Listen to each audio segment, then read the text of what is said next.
El siguiente espacio es un programa de opinión. Clasificación A, apto para todo público. El análisis, la información, los temas de la actualidad y las tendencias están en una sola frecuencia. Frecuencia Política. Frecuencia Política.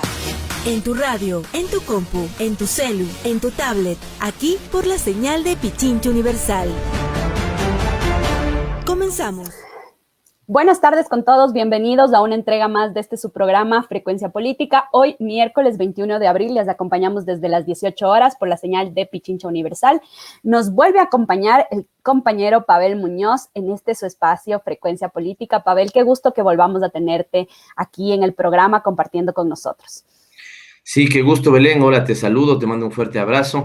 Ya te voy a decir que te estoy extrañando y por qué te estoy extrañando, pero ahora también decirle a la audiencia que no pude hacer seguramente los 3 últimos programas, el trajín evidentemente de la segunda vuelta electoral, digamos, estoy al frente del juicio político contra el señor Ceballos, quien se decía ministro de Salud. Estuvo cargada mi agenda, por lo tanto no lo pude hacer, así que un abrazo, gracias por estar en Frecuencia Política, y te decía, Belén, que te extraño porque ya empezamos a hacer juntos el programa, pero les contamos que con Belén y el equipo de producción hemos decidido al menos por unos 12, o ojalá sean hasta 15 días, hacer una suerte de autoaislamiento y así poder contribuir con un granito de arena al momento tan crítico que se está viviendo en el país, particularmente en Quito. Los índices están disparados, los índices de contagio, y Belén, esto es increíble. No estuvimos preparados por la indolencia de este gobierno para el primer embate, pero hemos tenido un año para prepararnos en lo que podía ser un segundo embate, ya lo tenemos, y volvemos casi con los mismos problemas, ¿no es cierto?, del primer momento de la pandemia, falta de pruebas de diagnóstico, en este momento los hospitales están saturados, hay gente que comenta que no tiene cama, que tiene que estar en un sillón, en una silla, ¿no es cierto?, recibiendo oxígeno, así que es complicado lo que está pasando. Por favor, cuídese. Si no es necesario, evite salir. Evidentemente hay gente que, ya lo hemos dicho, ¿no es cierto?, tiene que trabajar hoy para poder comer mañana, pero en la medida de lo posible, ¿no es cierto?, evite salir. Y si lo va a hacer, con todas, absolutamente todas las medidas de cuidado, no bajemos la guardia. Así que por eso, Belén, te extraño, ya estábamos haciendo juntos el programa y lastimosamente hemos tenido que volver a esta suerte de conexión más virtual. Sí, la verdad es que son momentos críticos los que volvemos a vivir en el país.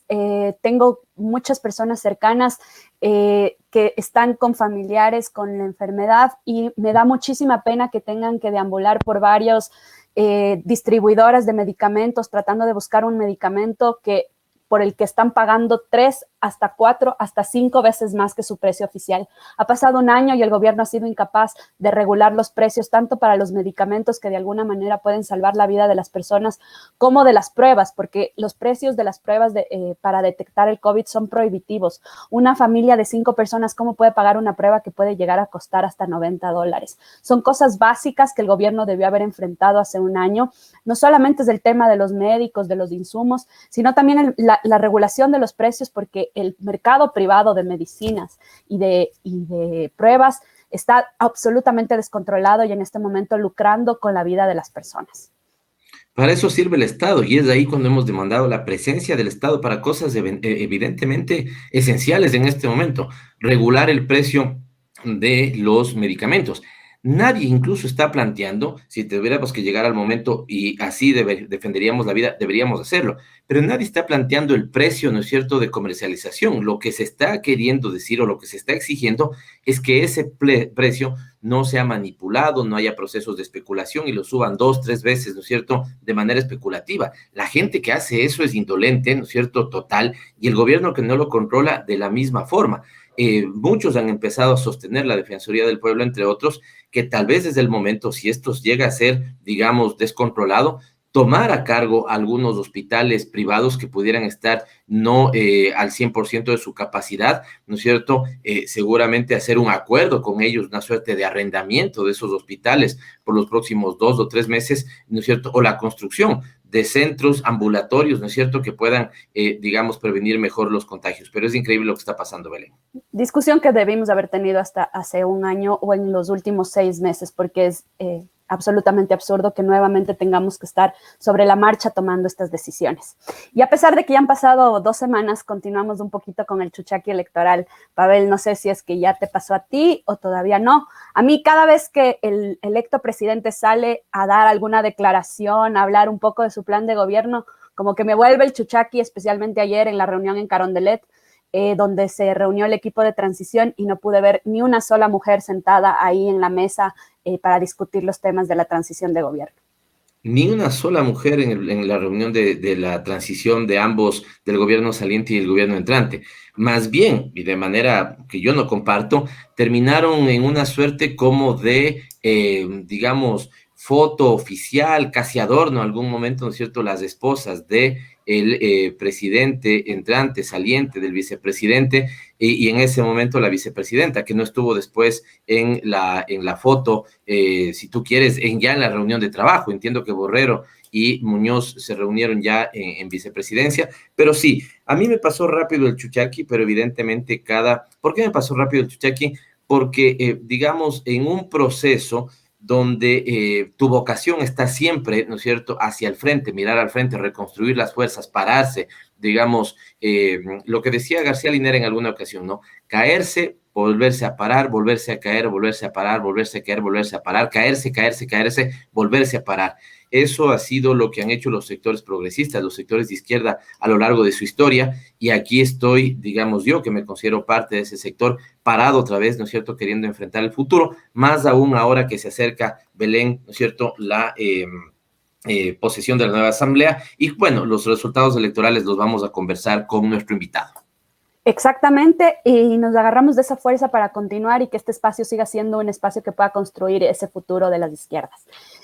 Hoy vamos a estar dialogando con Agustín Burbano de Lara. Él es sociólogo por la Universidad de Buenos Aires, es analista político, ha sido consultor y asesor político y actualmente es coordinador de proyectos de la FES Ecuador. FES es la Fundación Política Alemana y hoy nos va a acompañar a hablar un poco de los resultados electorales. Acompáñenos a conversar con Agustín Burbano de Lara, pero acompáñenos sobre todo en toda Frecuencia Política. Gracias por estar con nosotros en Radio Pichincha Universal y todos los canales que tenemos de difusión. Inmediatamente vamos con la entrevista. Los protagonistas de la información aquí en nuestra cabina, en Frecuencia Política. Dialogando con... Buenas tardes, amigos y amigas de Frecuencia Política. Gracias por permanecer aquí con nosotros en este segmento Dialogando con, y estamos contentos de contar con Agustín Burbano de Lara para poder conversar. Había seguido, digamos, las cuentas personales de Agustín hace algunas semanas, hace algunos meses, con algunas reflexiones que había hecho y nos parecía importante que también pueda compartir desde este espacio su lectura de los últimos resultados electorales, de la segunda vuelta electoral, a ver qué es lo que opina él. Así que muchísimas gracias, Agustín, gracias por estar con nosotros. Desearte lo mejor para ti en este momento. Ojalá ya conversábamos algo fuera de cámaras, ¿no es cierto? Que todo vaya bien en tu casa, en tu familia, que ojalá no tengas ni hayas tenido casos cercanos de COVID. La cosa está muy complicada. Conversábamos también con él que decía Agustín, en marzo del 2021 tuvimos más fallecidos que en marzo del 2020. Esto habla de que no nos preparamos también, como lo habíamos comentado ya en la nota introductoria, ni para la primera, digamos, el primer embate de la pandemia estuvimos preparados, y habiendo tenido un año para prepararnos, tampoco para este segundo embate. Así que estas son las cosas que han venido pasando en este desgobierno, digamos, desliderado debería ser por Lenín Moreno, y bueno, son cosas que esperemos pronto podamos dejarlas en el pasado, en la historia. Seguramente uno de los capítulos más nefastos de la historia política. Agustín, insistirte, gracias por estar aquí con nosotros. Pavel, gracias a ti por la invitación y qué gusto por intermedio tuyo poder dialogar y conversar con la audiencia de Frecuencia Política. Gracias, Agustín. Vamos de lleno un poco a la materia y sin filtros te preguntaría, después los vamos desarrollando, ¿no es cierto? Ganó la derecha, perdió el progresismo, fueron los aciertos del sector, digamos, liderado por Guillermo Lasso, fueron los desaciertos de la campaña liderada por Andrés Arauz. Son 4 años de permanente, digamos, acecho, golpe a lo que se ha considerado como la fuerza política de la Revolución Ciudadana, una fuerza política progresista. ¿Cuál tu primera reacción respecto a los resultados el 11 de abril de este año? A ver, lo primero, ganó la derecha. Es innegable que ganó la derecha, y ganó la derecha porque hubo un límite muy difícil de superar en esta campaña electoral, que en parte ya era un límite estructural sobre el cual hay que regresar a dialogar y analizar y a reflexionar al interior de la Revolución Ciudadana. Y ese límite es el cómo ampliar. Y en ese sentido sí debería llamarnos la atención, porque como dijiste, luego vamos a ir diseccionando y yendo al detalle, pero sí debería llamarnos la atención porque en medio de una pandemia, una fuerza política que prestó todo su apoyo en la Asamblea, en el Legislativo, le votó el 83% de las leyes, le facilitó la gobernabilidad al desgobierno de Lenín Moreno, el peor gobierno desde el retorno de la democracia hasta nuestros días, por lo menos en estadísticas o indicadores de opinión pública. Sí debería llamarnos la atención por qué esa identidad política, por qué tuvo mayores capacidades de hacer política, por qué tuvo mayores capacidades de gestionar, articular identidades políticas o experiencias políticas a su alrededor. Entonces creo que sí, creo que hay una buena estrategia de la derecha, ganó la derecha, no fueron suficientes los esfuerzos de imputarle a la derecha y al neoliberalismo lo que está sucediendo, el sufrimiento de la vida cotidiana en miles de familias ecuatorianas, millones de familias ecuatorianas. Y bueno, creo que ya con cabeza fría, que pasen un poco los días, que se sedimenten las cosas, sin buscar culpables, sin buscar chivos expiatorios, sin buscar responsabilizar nombres y apellidos específicos. Creo que esto tiene que servir para hacer un examen profundo de cuáles son las verdades políticas y cuáles son las prácticas políticas que nos trajeron a este puerto. Agustín, señalabas en tu respuesta un elemento que quiero, digamos, extender, y decías, no bastó o no se logró ubicar como el gran responsable de lo que está pasando al neoliberalismo como modelo, como proyecto, digamos, político-social. ¿Por qué, Agustín? ¿Qué es lo que faltó? ¿Es que la sociedad ya no, digamos, no termina siendo empática con este discurso de oponerse a una agenda neoliberal que ha sido reforzada en estos años? ¿Es que la gente está, digamos, cree que ahí hay límites también en ese discurso? Debe haber sido un discurso, o te pregunto, es un discurso que solamente estaba diciendo no al neoliberalismo, y le faltaba de poner cosas positivas. Creería yo que no. Hace poco Franklin Ramírez estuvo en este programa y presentó, por ejemplo, un análisis del debate presidencial entre Lasso y Arauz, y con 5 variables, me parece, te recuerdo al menos 2 o 3 de ellas. La pregunta es, ¿quién contestó más las preguntas del panel, digamos, del debate? Y contestó más Andrés Arauz.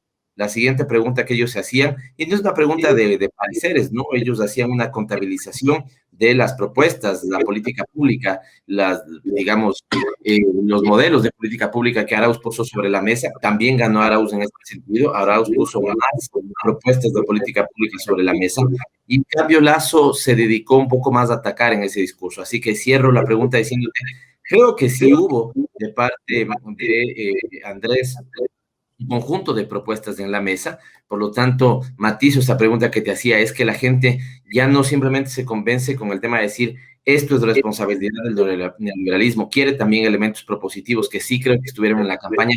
¿Por qué? ¿Por qué crees que no fue suficiente, no se logró con apelar a uno de los responsables del desastre, al neoliberalismo? Y coincido contigo, cierro con esto, en la no necesidad de buscar chivos expiatorios ni responsabilidades con nombres y apellidos. Me parece que detrás de los resultados está la necesaria lectura del tipo de sociedad que tenemos en este momento.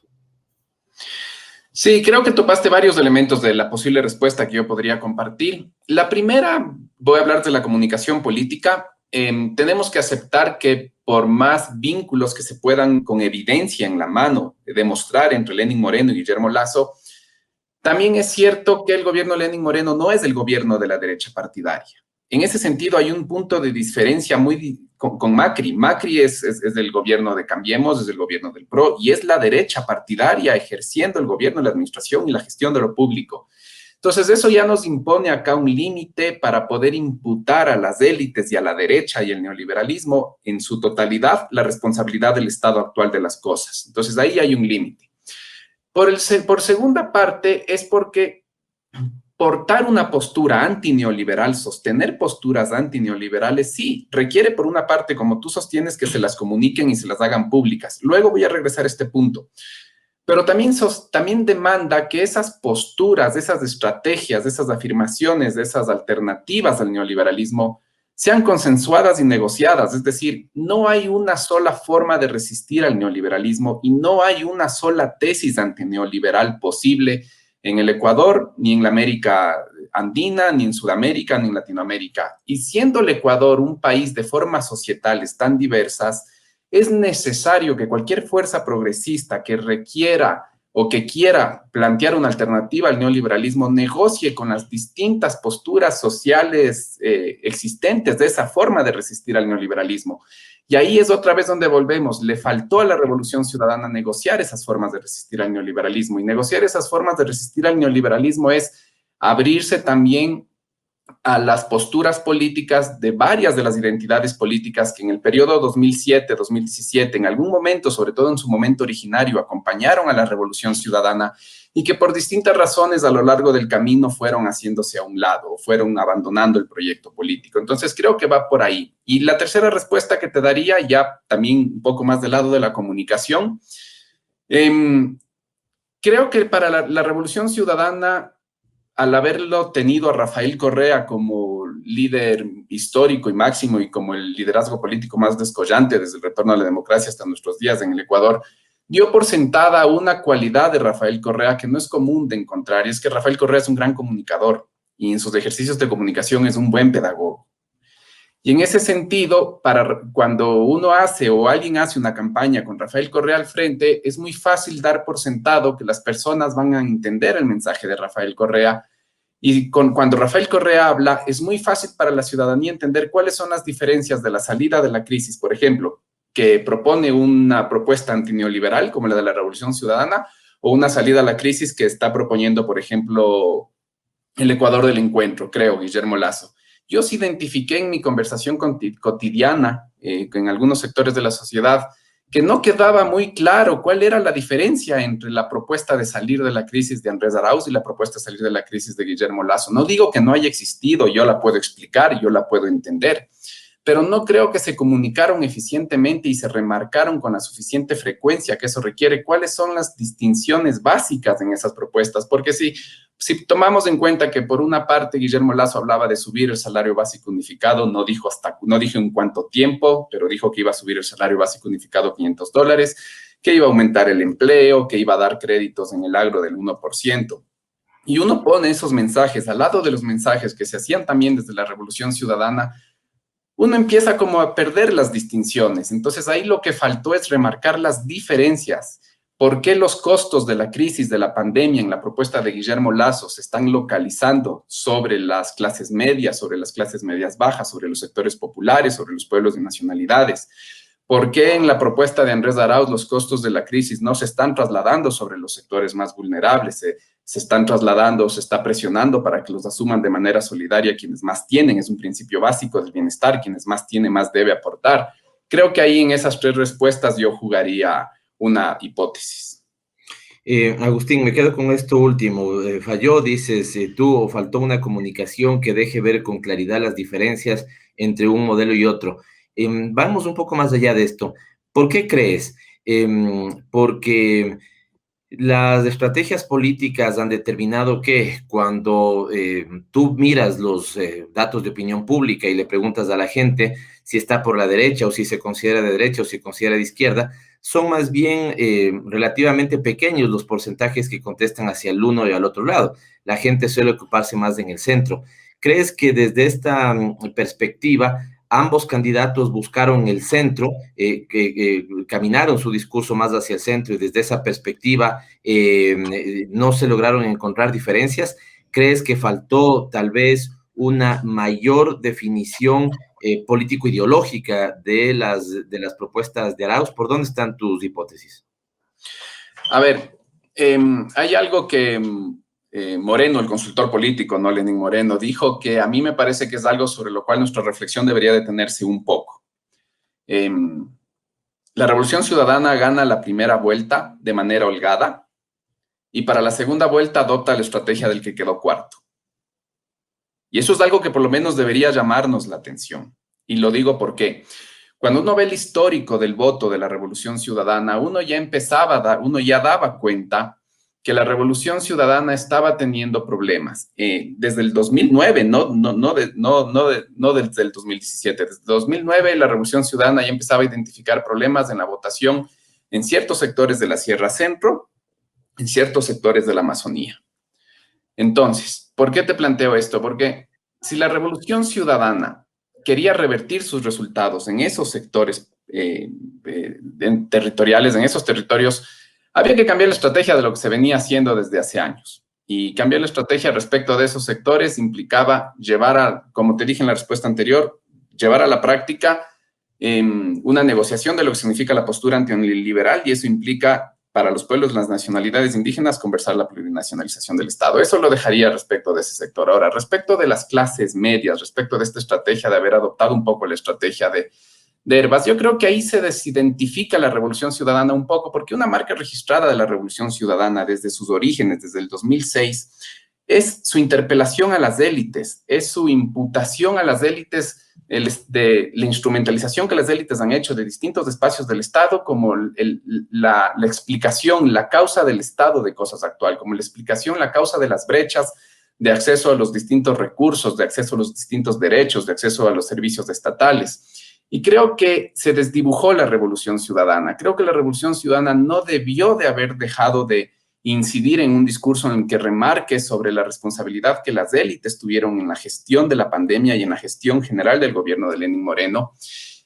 Y eso no implicaba necesariamente perder a poblar el centro, como se quería hacer en la campaña electoral. Lo que pasa es que sí, quizás había que bajarle un poco el tono, dar un tono más conciliador, sembrar mensajes que construyan la predisposición a escuchar entre ese centro político, pero no se debió haber dejado de imputar a las élites. Entonces yo creo que sí pierde un poco de identidad la Revolución Ciudadana. Lo último que te diría en este campo es que también se notó, obviamente, en la primera vuelta Andrés Arauz tenía que de alguna manera capitalizar el voto duro de la Revolución Ciudadana, y se notó mucho esa identidad entre Andrés Arauz y Rafael Correa. Para la segunda vuelta, en este cambio de estrategia, se decide correrle del centro a Rafael Correa. Rafael Correa deja de ser el centro de donde se origina el discurso político de la campaña política.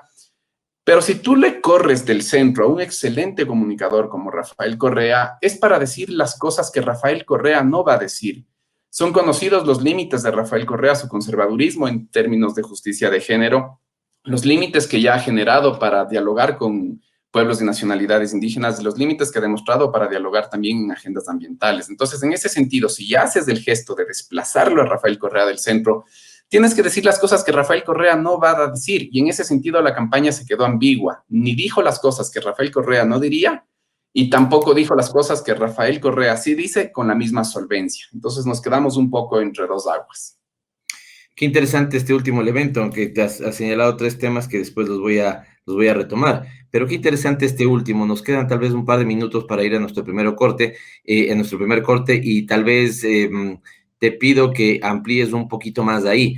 Hay un debate, se ha planteado un debate, ¿no es cierto?, de si fue una decisión correcta o no fue una decisión correcta, desplazar un poco del centro de la atención a Rafael Correa para la segunda vuelta, la estrategia de segunda vuelta. Tú, más que decir si fue un error o no fue un error, estás señalando el vacío que se generó y no se llenó.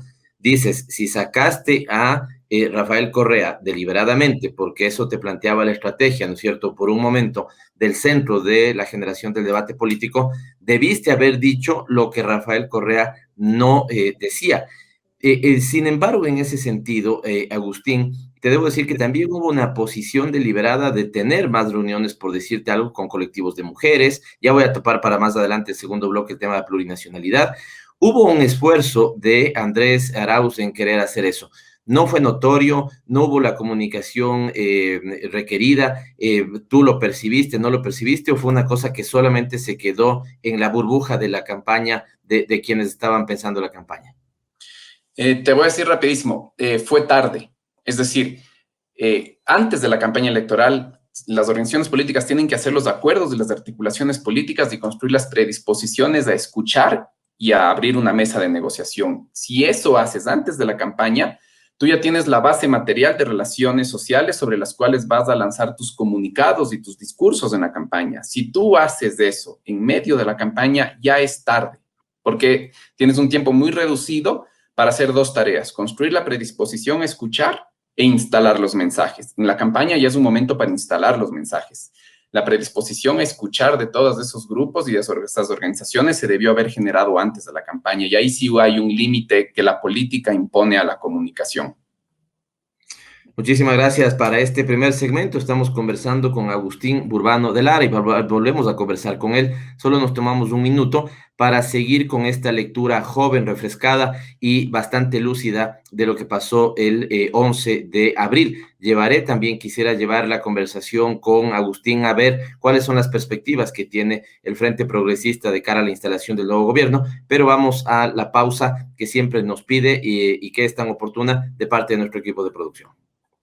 Gracias. Continuamos con Agustín Burbano de Lara leyendo los resultados del 11 de abril. No será la primera ni la única entrevista que tengamos sobre este tema. Me parece que hay mucho que se puede analizar en lógica evaluativa, si cabe, pero también en perspectiva propositiva, viendo el futuro, que es lo que más importa en este momento. Agustín, frente a la pregunta te decía yo, sí hubo gestos, sí hubo reuniones, sí se logró, sí se buscaba, digamos, acercar a determinados colectivos que por distintas circunstancias habían estado alejados de la Revolución Ciudadana. Algunas organizaciones sociales, particularmente organizaciones de mujeres, y también el caso del movimiento indígena y algunas organizaciones del mundo indígena. Pero tú dices, fue tarde. Esto es importante remarcarlo, pero ahí te pregunto entonces, Agustín, un tema que no estamos topando. Me parece que estamos haciendo una lectura crítica y autocrítica, en mi caso, ¿no es cierto?, de las propias elecciones, de la propia estrategia de campaña, pero cuando dices que fue tarde, tal vez ahí logró entonces la derecha parte de sus objetivos. Quiero decirte que le distrae un gran momento, unos buenos meses, le distrae a la Fuerza de la Revolución Ciudadana, Fuerza Compromiso Social por la Revolución Ciudadana, no le deja realmente hacer campaña porque todo el tiempo estuvo, yo lo decía, dentro de los espacios de decisión política, ¿no es cierto? Cuidado, empecemos a hacer campaña, generemos el discurso de campaña, porque hay un momento donde logró la derecha tenerle fundamentalmente elaborando respuestas, si quieres ponerlo así, al Consejo Nacional Electoral para poder validar sus candidaturas. Es decir, ese espacio en el que, además recordemos que Guillermo Lasso va en campaña 12 años, 10 años al menos con claridad, y los últimos 4 apoyado claramente por los medios de comunicación y el gobierno, sin duda alguna. Pero la Revolución Ciudadana pasó estos huecos de tiempo, si tú quieres, ¿no es cierto?, que terminaron siendo como un agujero ahí que no le dejaba salir para validar la candidatura de Andrés Arauz, para validar la candidatura que nunca se dio a la vicepresidencia Rafael Correa, después la propia de Carlos Rabascal, después del propio reconocimiento del movimiento. Al final terminó siendo casi de milagro político también el hecho de poder hacer un acercamiento con Centro Democrático, generar el paraguas de UNES y así poder avanzar. ¿Crees que ahí también fue deliberado de los sectores de derecha, de los sectores opositores al progresismo, de distraerle a la Revolución Ciudadana de poder hacer campaña y eso le costó al final del día? Sí, Pavel, de hecho, a mí me señalan mis colegas y mis amistades muy seguido que tiendo a enfatizar mucho en los elementos internos de la Revolución Ciudadana y no justiprecio el marco externo. Sí, no quiero de ninguna manera restarle importancia a la persecución y al asedio que ha sufrido la Revolución Ciudadana en tanto identidad política. Es decir, cuando analizamos que sobre la identidad, sobre la organización de la Revolución Ciudadana incidió Contraloría General del Estado, Fiscalía General del Estado, Consejo de la Judicatura, Corte Nacional de Justicia, Ministerio de Gobierno, comunicados de Cancillería hacia el extranjero, el mismo Ejecutivo, el Consejo de Participación Ciudadana y Control Social, estoy describiendo el Estado, el Consejo Nacional Electoral, el Tribunal Contencioso Electoral. Lo que estás viendo es que no es que es una política de gobierno haber perseguido a la Revolución Ciudadana, fue una política de Estado. Y eso tiene que quedar clarísimo. La persecución a la Revolución Ciudadana es una política de Estado. Que eso le haya restado capacidades de reacción y respuesta, sin duda alguna. De hecho, muchas de las personas judicializadas son las personas que eran las armadoras políticas de la Revolución Ciudadana. Entonces, en ese sentido, sí hay una disminución de las capacidades por un Estado autoritario, y eso no quiero dejarlo de reseñar. No obstante, no sería para mí la única variable, porque también cuando uno ya mira en el periodo histórico, uno empieza a darse cuenta que desde el 2014, la revolución, o desde finales de 2013, principios de 2014, la Revolución Ciudadana empieza a expresar un déficit de gestión política. Es decir, cuando en la época en que Alianza País fue oceánico, que Rafael Correa ganó los 100 asambleístas, la Revolución Ciudadana perdió este incentivo de tener que negociar constantemente sus decisiones y sus acciones y sus políticas públicas con la sociedad civil y provocar ese proceso de circulación de demandas entre la sociedad civil y el gobierno, entre la sociedad civil y la estatalidad. Con 100 asambleístas se pierde el incentivo de negociar siempre todas las propuestas políticas y el Estado se empieza a experimentar, sí, democratizador para muchos sectores de la población, pero para otros sectores de la población el Estado empieza a experimentarse a partir del 2014 como despótico. La gestión voy a decir nombres, pero porque históricamente toca, la gestión de Viviana Bonilla, la gestión de Doris en el movimiento y de Viviana Fren en la Secretaría de la Política, no fue una gestión de articulación política, fue una gestión de administración de ese capital político inmenso que la Revolución Ciudadana tenía en la Asamblea y que después se pasó a ocupar otros espacios del Estado. Hay un poco de recuperación de la gestión política cuando Paola Pavón asume la Secretaría Nacional de Gestión de la Política. Y Lenín Moreno, además, antes de la traición, en el año 2016, construye esta predisposición al diálogo con su famosa carta del 2016, en la cual señala algunas autocríticas de la Revolución Ciudadana, algunas autocríticas a esta experiencia despótica del gobierno y abre la mano para que se vuelva a construir puentes con algunas organizaciones sociales y algunas agendas ambientales y de justicia de género. Lamentablemente, la ruptura, obviamente, es un proceso de desacumulación de capacidades, de pérdida de capacidades, tanto para Alianza País como para la Revolución Ciudadana, aunque yo coincido con Ramiro Aguilar cuando dice que Alianza País se quedó con el hueso y la Revolución Ciudadana se quedó con la carne, pero hay una pérdida de capacidades brutal y nuevamente se perdió esa ventana de oportunidad, ese punto de inflexión en el cual se estaba gestionando la política en un marco de ampliación, de articulación, de recepción. Entonces, sí, es verdad, el asedio restó y minó las capacidades, pero lamentablemente también hay una trayectoria desde el 2014 de la Revolución Ciudadana de no gestionar con amplitud sus relaciones políticas, que también pasó factura y sobre la cual hay que generar un punto de inflexión en algún momento. Qué interesante, estoy tomando nota de algunas perlas que has dicho en este momento, en tus últimas respuestas. La persecución contra la Revolución Ciudadana no fue solamente una política de gobierno, sino una política de Estado. Señalas también que se generó desde el año 2014, me perdí cuando exactamente dijiste, pero yo también lo pienso alrededor del 2014, ¿no es cierto? Que ya no se estuvo generando más capital político para la Revolución Ciudadana del sector progresista, sino solo administrando el existente. Y voy a ir nuevamente a la Revolución Ciudadana para ir después, en la siguiente pregunta, nuevamente al contorno, ¿no es cierto?, a los otros actores. ¿Sientes que esto, es decir, me voy incluso al momento, digamos, ya superadas las elecciones, porque me gusta mucho este tema de no necesariamente se generó más capital político, sino se administró el existente. Los últimos, estos 4 años, ¿sientes que tampoco capital político? ¿Por qué es esto? Digamos, del hecho de haber estado siempre contra las cuerdas respondiendo a la persecución política, o si sientes que falta una posición enfática de decir, de abrir otros espacios, ¿no es cierto?, sociales, organizativos, para poder conversar, para poder sumarlos. No sé si ahí un poco, ¿qué has notado en estos últimos 4 años y dónde podrían estar claves de salir, romper ese cascarón para efectivamente generar más capital político hacia el lado del progresismo? Y ahí te voy a dejar la pregunta para después conectarle con otra que tengo más adelante, ¿no es cierto?, sobre los sectores de izquierda jugaron al progresismo, jugaron a la derecha, pero primero te dejo esta, es decir, ¿qué está faltando para poder sumar, generar más capital político, abrir espacios? A ver, otra vez me voy a retrotraer al pasado porque hay puntos claves que nos permiten justamente pensar el presente. creo que hay que retomar un debate que se dio en el 2012, 2013 y que murió en el 2014, y es sobre si es que Alianza País en su momento tenía que ser un partido político o tenía que ser un movimiento de movimientos que en realidad apuntaba a la construcción, a una construcción orgánica tipo Frente Amplio en Uruguay.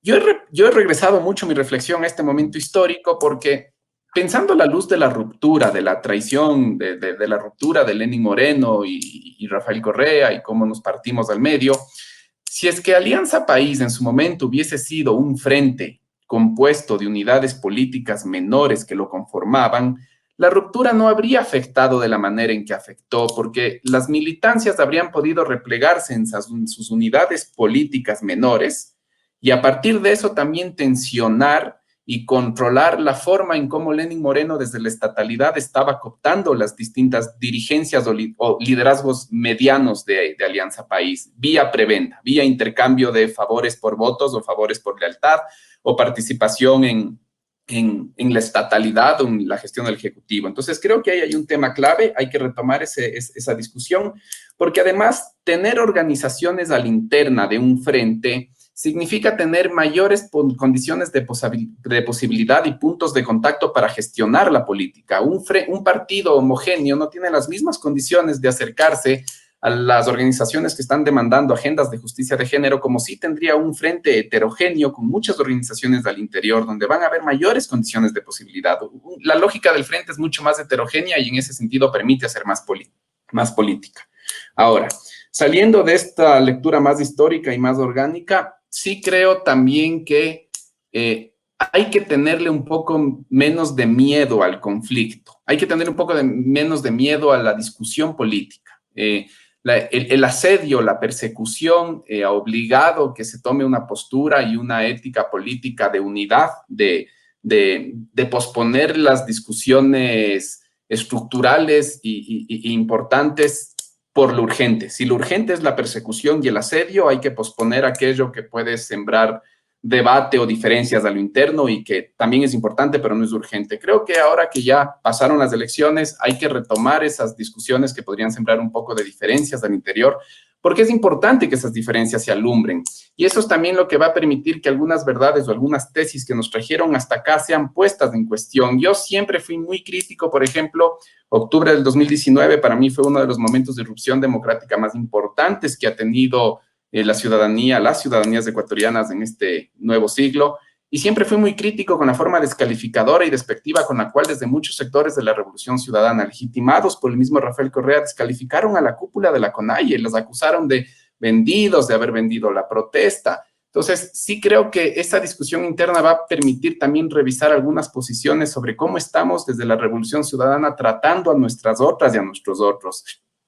Cuestionar un poco esa ética política de descalificar la experiencia del otro. Creo que eso es súper necesario y eso también, atravesar esa experiencia de reflexionar sobre esto va a permitir tener mejores condiciones de posibilidad de acumular. Si bien en este momento te podría preguntar directamente sobre lo de UNES, ¿no es cierto? A ver si es la posibilidad de generación de un frente o no, lo voy a dejar un poco para los elementos de perspectiva. Y quiero retomar la pregunta que te había anticipado antes. Voto nulo ideológico. Desde mi punto de vista, error, que si tú quieres lo estoy juzgando como un error por hacia dónde jugó el voto nulo ideológico. Es decir, ahí tenemos, y hace poco tú comentabas favorablemente un editorial de Ruta Crítica, donde entre otros elementos manifiesta una molestia, ¿no es cierto?, también con los sectores ambientalistas, feministas, ¿no es cierto?, determinados sectores que se suelen catalogar a veces como la verdadera izquierda, y estos sectores han sido a veces más críticos y más duros contra el progresismo que contra las posturas neoliberales, me da la sensación. En el Cono Sur, y conozco mucho esa discusión, ¿no es cierto?, todos los límites, que pueden ser ciertos de alguna otra manera y que seguramente son ciertos, que los sectores de, entre comillas, la verdadera izquierda le han marcado al progresismo no salió de la matriz extractivista, ¿no es cierto? No ha habido realmente un cambio estructural de las formas de producción y lo único que se ha hecho es redistribución. Pero, Agustín, desconocer que que se haya hecho redistribución, nuevo desarrollismo, si tú quieres, en países como el Ecuador, con marcadas necesidades, es así de grave para que los sectores, digamos, de estos sectores no logren balancear, no logren poner adecuadamente en la balanza y decir, a ver, lo que nos estamos enfrentando es a 4 años más de un modelo neoliberal más agresivo. Tú bien lo has dicho, Moreno no es del Club La Unión, ni podrán, ni le invitarán a festejar alguno de los cumpleaños de sus nietos en el Club La Unión. No, no lo va a hacer, ¿sí? Lazo sí lo es, y por lo tanto, tal vez ahora también vamos a ver la verdadera cara del neoliberalismo. Ahora mismo se está discutiendo en la Asamblea Nacional una ley que privatiza el directorio del banco, los directorios de regulación, volviendo, ¿no es cierto?, a hacer más fuerte el secuestro del Estado por parte de grupos de interés, en este caso el financiero bancario. El voto nulo ideológico, lo voy a decir yo más fuerte, terminó siendo una postura conservadora y de derecha. Es una buena pregunta. Yo no creo que hay una respuesta homogénea. Creo que depende del territorio donde se analice. Es decir, creo que si es que vamos a un lugar como Azuay, donde hubo un voto histórico por la Revolución Ciudadana, pero también desde donde el 2017 se puede ver una creciente desafección de la Revolución Ciudadana, entonces ahí sí podríamos decir que la propuesta del voto ideológico, de nulo ideológico allí, le jugó a favor de Guillermo Lasso, porque hay razones para pensar que la primera opción o la segunda opción después del nulo ideológico hubiese sido la Revolución Ciudadana. Ahí sí creo. Pero en otros lugares donde históricamente la Revolución Ciudadana no tuvo una alta votación, o donde históricamente la Revolución Ciudadana ya había marcado, ya la ciudadanía se sentía distanciada de la Revolución Ciudadana, no creo que sea un factor explicativo. Ahora, sobre las izquierdas que mantienen posturas contrarias a la Revolución Ciudadana, ahí yo haría dos lecturas distintas. La primera, creo que el voto nulo ideológico fue una especie de acuerdo entre las élites políticas de la CONAIE y las élites políticas de Pachacutic para no llevar el escenario político interno a una crisis o a un posible rompimiento. Es público, hay mucha tensión en el movimiento indígena, sobre todo entre las dirigencias de Pachacutic y de CONAIE, y el voto nulo ideológico lo que permitía por lo menos era en las alturas un consenso de una postura política de unidad y en el llano que las distintas dirigencias de primero o segundo grado vayan negociando con la identidad política que prefieran o si no, que se allanen al voto nulo ideológico. Ahora, creo que más allá de eso, hacer política a veces implica ceder para ganar. Y cuando ya se visibilizó la divergencia al interior de Pachacutic y que dos de las figuras más icónicas, más representativas de octubre quedaron por fuera de la papeleta de Pachacutic, como pueden ser Leonidas Diza y Jaime Vargas, yo no sé si esto ocurrió, tú me sabrás decir, pero yo creo que habría sido una buena discusión dentro de UNES, si es que ya estamos planteando que UNES es un frente, y si tenemos dos liderazgos de tremenda magnitud en disponibilidad. Yo sí me pregunto si no habría sido buena idea ofrecerle a Jaime Vargas y a Leonidas Diza, pero no solo ellos a título personal, a las corrientes que representan un acuerdo político y un espacio en la papeleta nacional. Es decir, hacer frentes implica perder espacios de la identidad propia para sumar a otras identidades. Entonces, una cosa es yo voy a hacer frentes, pero no voy a ceder espacios en mi interna, y otras voy a hacer frentes y voy a abrir espacios en mi interna. Entonces, ahí también hay algo de gestión política que sí, por lo menos pudo haber planteado otro escenario y otras formas de relacionarse más tempranos con sectores del movimiento indígena con quienes se pudo haber llegado a acuerdos. Lo último que te diría es que aquí juega mucho esta idea del correísmo, anticorreísmo. Cuando uno conversa con grupos de militancia por el medio ambiente o cuando se escucha 2 minutos a organizaciones de mujeres o feministas, uno se va a dar cuenta de experiencias muy concretas en las cuales el proceso del retorno del Estado para esos grupos, por distintas razones, no fue un proceso que se experimentó de manera democrática. Entonces, sí, uno puede pedir que se haga una lectura del tipo ¿por qué nos reclaman que en 10 años no se hizo la revolución y no se transformaron los modos de producción de un sistema que ha tomado más de 500 años en esparcirse, implementarse y evolucionar por el mundo, y lo peor desde un país tan pequeño como Ecuador? Pero la otra, esa es una lectura que nos interesa a nosotros, los sociólogos, que nos interesa a los politólogos, a los historiadores, y que no vamos a pasar del 1, 2, 3% del padrón. Pero en cambio, si es que nos vamos a pensando en las experiencias y en cómo puedo hacer que tu experiencia histórica, inmediata, cotidiana, en tanto grupo ambientalista o en tanto al grupo por los derechos por la agenda de justicia de género? ¿Cómo puedo hacer que mi proyecto político realice también tu proyecto político? Creo que eso sería una pregunta políticamente más constructiva que estar evaluando o calificando si es que están o no en una postura histórica cierta o no cierta, porque podemos tener la razón, pero si es que no llegamos a articularnos, no vamos a poder tener la contundencia política que se requiere. Ahora, han salido, tú has puesto en el tapete un clivaje que es el correísmo-anticorreísmo. Yo desde hace algún rato sostengo que un verdadero clivaje también que hay es costa-sierra, digamos, que seguramente va por el lado de la cultura política, ¿no es cierto?, en la costa, la cultura política en la sierra. ¿Qué pasó con estos clivajes? Y sumo un tercer elemento, es decir, respecto a lo primero, tú al inicio dijiste ganó la derecha, pero entonces te completaría, ¿ganó la derecha o ganó el anticorreísmo? Respecto al cómo ves el clivaje correísmo-anticorreísmo. Segundo, ¿por qué la Revolución Ciudadana, desde mi punto de vista, tuvo un comportamiento pendular? Yo particularmente partía de la hipótesis de que íbamos a recuperar más espacios en sectores de clase media en la sierra. No se logró. Y la votación en la sierra le termina siendo, digamos, contraria a la Revolución Ciudadana en toda la sierra. ¿Qué crees que pudo haber pasado ahí? Y no sé si quiero sumar ahora mismo ahí lo de octubre, tal vez te puede servir o no, o lo dejamos para después, porque si no me falla la memoria, tú habías señalado en algunas ocasiones que no hubo de parte, al menos de esta candidatura, incluso en la primera vuelta de ninguna, ni siquiera de Yacu Pérez. Yacu Pérez, si tú piensas en el debate, la primera vuelta no dedicó 2 segundos a reivindicar lo de octubre, siendo el candidato del movimiento indígena. Perdón que te sume tantas cosas para que hagas la ensalada que tu gusto quisiera. Sí, y son 3 clivajes muy, muy importantes. A ver, correísmo, anticorreísmo. ¿Ganó la derecha o ganó el anticorreísmo? Lo que pasa es que la derecha hegemonizó el anticorreísmo. Si es que la derecha logra articular y conducir a las experiencias anticorreístas, lo que está haciendo es gobernando, conduciendo los materiales que le están permitiendo ganar las elecciones. Ahora, ¿qué es el anticorreísmo? Y aquí me voy a tomar un minuto. Sí, tenemos que definir a la Revolución Ciudadana. La Revolución Ciudadana, a la postre, termina siendo este proceso de reconstrucción de las capacidades estatales, que penetró tanto con infraestructura, pero también simbólicamente a lo largo y a lo ancho del territorio nacional. Si es que este proceso de retorno del Estado... Déjame, perdón, hacerte un paréntesis. Yo te sumaría lo que has señalado, que creo que estás correcto, la descorporativización del Estado también nos debería sumar. Sí, que ha significado el correísmo, ¿no?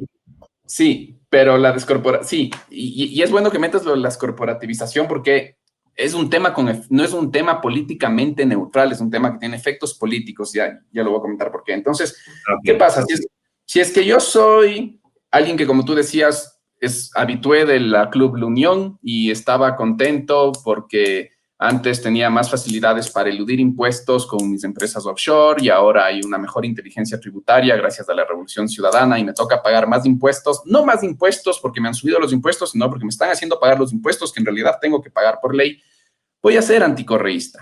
Si es que vivo en, qué sé yo, en Zamora, tengo un emprendimiento ecoturístico y veo que el Estado no logra organizar bien esta tensión entre la minería ilegal y la minería a gran escala y de repente viene una gran empresa y sin proceso de consulta previa, de repente mi paisaje, mi geografía y mi modo de vida cambia radicalmente porque hay un enclave extractivista y no hubo proceso de consulta previa, voy a ser anticorreísta. Si es que soy una militante feminista y el proceso de retorno del Estado, el que empiecen a funcionar de nuevo los hospitales y funcionen bien, hacen que haya médicos o enfermeras muy conservadores, que cualquier persona que entra con en un episodio de aborto, nadie sabe si es espontáneo, si es voluntario, sea demandado y sea criminalizado en unidades de flagrancia, voy a ser anticorreísta. Si soy un estudiante del colegio Benalcázar y puedo acceder a una beca de bachillerato internacional en la educación pública y acceder a la misma educación que acceden las élites, voy a ser ultracorreísta. Entonces, correísmo y anticorreísmo son a la final estas experiencias, estas identidades políticas múltiples que se construyen sobre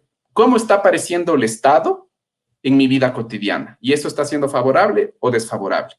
Para desactivar esta capacidad de la derecha de hegemonizar, de conducir el anticorreísmo, lo que hay que hacer es negociar las formas en las cuales el Estado está apareciendo y desapareciendo en la vida cotidiana de las poblaciones. Entonces, ahí hay una tarea que hay como hacer. Y esto sí tiene implicaciones en lo que me planteaste de costa-sierra, y es porque las estrategias de la Revolución Ciudadana sobre cómo el Estado aparece y desaparece terminaron siendo más eficientes y más satisfactorias en la costa que en la sierra. ¿Por qué? Porque son dos realidades societales muy distintas. En la costa, es por los procesos históricos de colonización de la costa, por la formación sociohistórica y cultural de la costa, es más fácil construir identificación política si es que te relacionas con la ciudadanía en esta relación individual de Estado-ciudadano. Pero en cambio, en la sierra y en la Amazonía, sobre todo en los territorios de comunidades, comunas, de pueblos y nacionalidades, hay formas asociativas intermedias que son muy importantes para la población.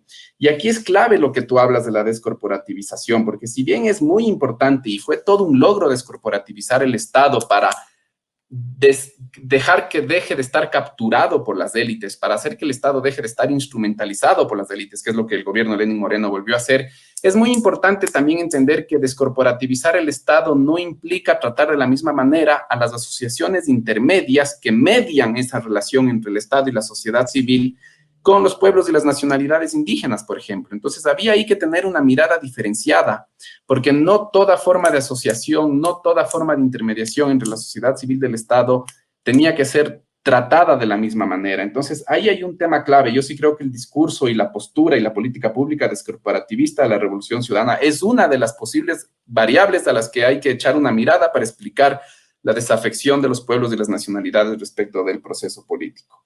Por último, mencionaste octubre. Sí, yo creo que octubre estuvo ausente en la campaña electoral, ni siquiera estuvo en el discurso de Yacu Pérez. Yo no entiendo cómo después de los miles de detenidos, de las personas heridas, de las personas asesinadas, en octubre Yacu Pérez pudo juntarse con alguien como el ministro de Inclusión Económica y Social, el esposo de María Paula Romo, Iván Granda, en diciembre en la prefectura de la SUAY. No entiendo. Y sí, creo que, como bien señalamos, Guamote introdujo octubre de alguna manera en la campaña electoral, pero lo introdujo tarde. Y creo que ahí hay una tarea pendiente para el sistema político, para quienes están ejerciendo funciones de representación en el sistema político, agarrar esa materia prima que es octubre y empezar a construir política a partir de ella. Qué interesante la reflexión.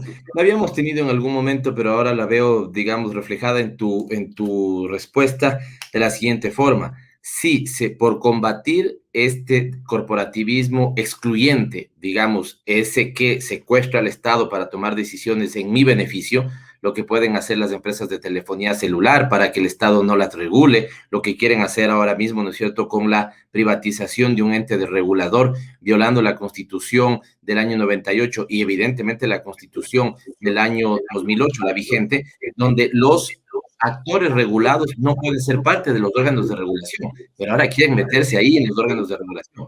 Por combatir ese tipo de corporativismo excluyente, insisto, que secuestra al Estado para tomar decisiones en su beneficio, también se golpeó el otro corporativismo que más bien tiene una faceta positiva, el incluyente, el hacer partícipe de la generación de la política pública seguramente a organizaciones, grupos poblacionales que hoy, ¿no es cierto?, hubieran estado más cerca de ti que, digamos, en contra de ti. Así que, buena esta reflexión, la retomaremos en otro momento. Cierro, Agustín, porque nos ha ido el tiempo, sobre UNES y esta lógica que decías, el futuro de la Revolución Ciudadana. Hoy la Revolución Ciudadana tiene su, digamos, anclaje en Fuerza Compromiso Social como movimiento político, como partido político. Ha buscado y tiene una alianza sólida con Centro Democrático y hay un conjunto de organizaciones. ¿Cuánto ves que pueda ser posible esa la generación de un frente amplio como el Frente Uruguayo o incluso como el chileno? Recordando también que el uruguayo, por ejemplo, tiene décadas de funcionamiento. No sé si hace poco estuvieron celebrando, conoces más de esto, sus 30 años. Pero ¿cómo ves el futuro de UNES? ¿Crees que solamente fue un cascarón articulado, generado para las elecciones? ¿O avisoras que este debería ser el germen de un frente progresista, un frente o un movimiento de movimientos? El tiempo dirá. claro, UNES va a tener un límite de momento y es que fue creado de arriba hacia abajo, no de abajo hacia arriba. Entonces, en ese sentido, yo creo que más allá de... Hay que ver qué va a ocurrir con UNES. Yo no creo que pasa tanto por ahí ahorita la tarea histórica, sino creo que la tarea histórica pasa por organizar en el llano, por organizar en la base y que se construyan y se organicen la mayor cantidad de organizaciones particulares que quieran de alguna manera defender y proponer y construir una alternativa al neoliberalismo, que quieran generar un proyecto nacional, plurinacional, democrático, popular. Y una vez que esas diversas organizaciones en el llano, sean políticas, movimientos, colectivos de mujeres, feministas, medioambientales, lo que sea, pero una vez que esas unidades mínimas estén constituidas, ahí sí entre ellas van a tener que deliberar qué tipo de frente quieren constituir y cómo quieren organizarse y articularse. Pero creo que ahorita la clave pasa por empezar a organizarse abajo, porque si se siguen tomando las decisiones o se sigue tratando de encontrar una solución inmediata desde las alturas o sola y exclusivamente desde las alturas, el riesgo que se puede correr es que las distintas autoridades de UNES o de Frente Compromiso Social en los distintos territorios, al venir de una experiencia de derrota política, carezcan de legitimidad. Entonces, ahorita hay que hacer construcción en la base, organización en la base, y que las distintas instancias de dirección colectiva de la organización surjan desde la base, porque si no, lo que vamos a ver es una constante erosión de la legitimidad y de los pergaminos que quien esté ostentando un cargo dirigencial tenga para trabajar en la organización política, y eso ya se está notando lamentablemente en las conversaciones de chat, de WhatsApp, en los cruces, cuando la gente empieza a analizar la derrota, se empiezan a personalizar responsabilidades de una forma súper irresponsable, pero en el fondo lo que se ve es que también las estructuras de UNES tienen que atravesar por un proceso mínimo de construcción de legitimidad para que las palabras y las posturas políticas y las líneas políticas de quienes conduzcan en este momento el movimiento tengan la legitimidad suficiente para poder empezar a organizar el movimiento del conjunto. Agustín, ha sido realmente un gusto escucharte. Para mí ha sido absolutamente refrescante. Estoy seguro que para nuestra audiencia también. Has puesto muchos temas en debate. Me interesará volverte a convocar en unas semanas para que sigamos explorando algunas de tus respuestas. Pero valiosísimo tu análisis, insisto, súper refrescante. Y estoy seguro que nuestra audiencia lo va a no solamente analizar, sino que lo va a disfrutar. Te agradezco mucho por esto. Gracias por estar en Frecuencia Política. Así que te dejo para que te despidas. En parte será hasta la próxima semana. No se desconecte de Frecuencia Política, porque inmediatamente después del minuto de ese como de Belén, usted ya lo conoce, pero quería hacerte extensivo este agradecimiento y este abrazo, Agustín, por tu lúcida lectura en el programa de hoy. Muchas gracias, Pavel. Gracias por la iniciativa. Gracias por invitarme a conversar por intermedio tuyo y por intermedio de Frecuencia Política. Y ojalá tengamos la fuerza suficiente para detener ese proyecto de ley de defensa de la dolarización que lamentablemente ya abre 2 de las 4 puertas que habilitaron el feriado bancario y que yo sí esperaría que se quede ahí archivado en la Asamblea. Ojalá podamos hacerlo. Ojalá, Agustín, ya lo decíamos en la nota introductoria, ¿no es cierto? Tememos que existan los votos y esto efectivamente, cuidado, se vuelve a convertir en lo que ya pasó en la década del 90.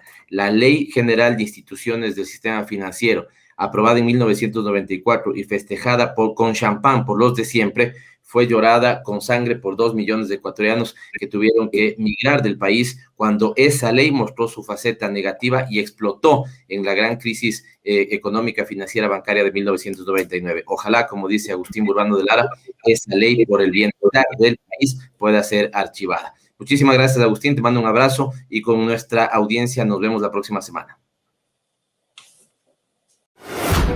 Es tiempo de más información. En Frecuencia Política, El Minuto ODS. Esta semana, CEPAL presenta su informe Panorama Fiscal de América Latina y el Caribe 2021. Este es un documento que examina el comportamiento de la política fiscal de los países de la región durante el año pasado y el papel que jugó esta política para mitigar los efectos económicos y sociales de la pandemia por el coronavirus. El documento enfatiza en la necesidad de diseñar políticas tributarias para aumentar el espacio fiscal, mejorar la distribución del ingreso y avanzar a una trayectoria fiscal para la sostenibilidad del gasto público. 2 temas muy relevantes que se incluyen en esta publicación es el análisis del impuesto sobre el patrimonio como instrumento recaudatorio y redistributivo en la región y el alcance que tiene la incorporación del enfoque de género en la política fiscal en América Latina. ambos temas muy relevantes para alcanzar el desarrollo sostenible y que han tenido muy poca discusión en la región. Las principales conclusiones del estudio muestran la necesidad de ver la política fiscal como un mecanismo para la recuperación transformadora, que tome en cuenta la equidad de género. Existe la necesidad y el desafío de sostener una política fiscal expansiva y ampliar el espacio fiscal con medidas que aborden de manera contundente la evasión fiscal y los flujos financieros ilícitos. Contrario a la discusión de la CEPAL, el presidente electo de Ecuador propone bajar impuestos. Este criterio parece desconocer absolutamente las necesidades de financiamiento del país y la importancia de establecer estos instrumentos como un mecanismo para afrontar la galopante desigualdad en nuestra sociedad. Soy María Belén Proaño y este fue el Minuto ODS. Gracias a todos por permitirnos llegar una vez más a sus hogares por la señal de Pichincha Universal en la 95.3 en Quito y en la 94.5 en el noroccidente de Pichincha. Les recordamos a todos que pueden volver a ver este programa a través de nuestra señal en Facebook por Pavel Mañoz, asambleísta. Los esperamos. Gracias por acompañarnos. Aquí termina Frecuencia Política. Hasta la próxima semana.